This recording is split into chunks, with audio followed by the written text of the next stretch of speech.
دو ایسی بدبختی والے کام ہیں جن سے اللہ نے اعلان جنگ فرمایا. ایک ہے سود کا کام کرنے والا.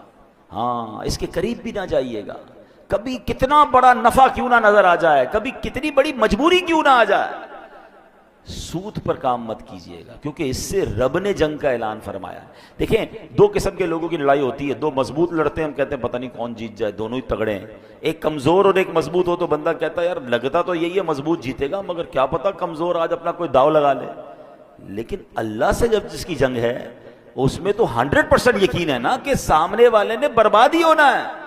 میرے رب کی قدرت کا عالم یہ ہے کہ اللہ سے بہت سارے لوگوں نے جنگ کرنے کی کوشش کی. اچھا، دو قسم کے لوگ کون ہیں؟ ایک سود کا کام کرنے والا، ایک اللہ کے پیاروں سے، اللہ کے ولیوں سے دشمنی کرنے والا. تو جس نے اللہ کے ولیوں سے دشمنی کی، اللہ نے اس سے بھی اعلان جنگ فرمایا. تو آپ دیکھیں، جب رب اپنی قدرت کا نظارہ دکھاتا ہے نا، تو نمرود نے خدائی کا دعویٰ کیا تھا، اللہ سے جنگ کی تھی نا، تو اللہ نے اس کو کوئی بہت بڑی چیز سے ہلاک نہیں کیا، اس کو مچھر سے ہلاک کر دیا.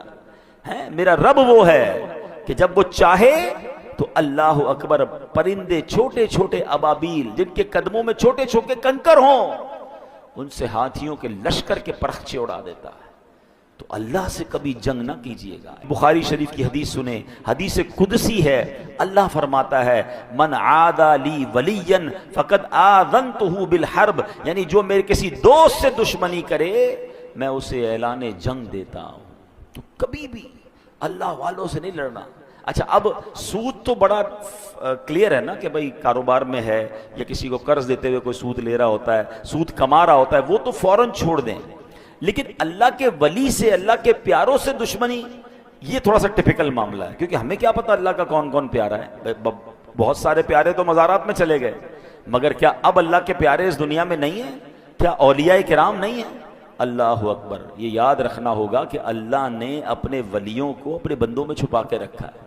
ہمیں نہیں پتا کہ ہمارے ساتھ نماز پڑھنے والا، برابر بیٹھنے والا، ہو سکتا ہے ہمارا ہی ملازم ہو اور اللہ کی بارگاہ میں اس کا کوئی بڑا مرتبہ ہو. تو اس کا مطلب یہ ہے کہ ہمیں سب سے پیار سے بات کرنی ہے.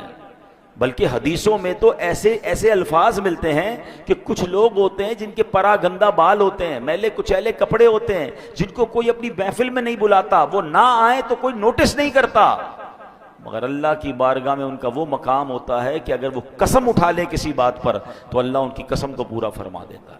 ہمیں ایسے لوگوں سے زیادہ ڈرنا چاہیے جن کو کوئی نہ پوچھے نا کہ یار یہ تو بڑا عجیب سے کپڑے ہیں، میلے کچیلے ہیں، کوئی پرسنالٹی بھی نہیں ہے، کوئی بلا بھی نہیں رہا. کیا معلوم اللہ کی بارگاہ میں اس کا کیا مرتبہ ہے. تو آلویز سب کے ساتھ پیار سے، عزت سے، اس ڈر سے رہے کہ اگر اس کا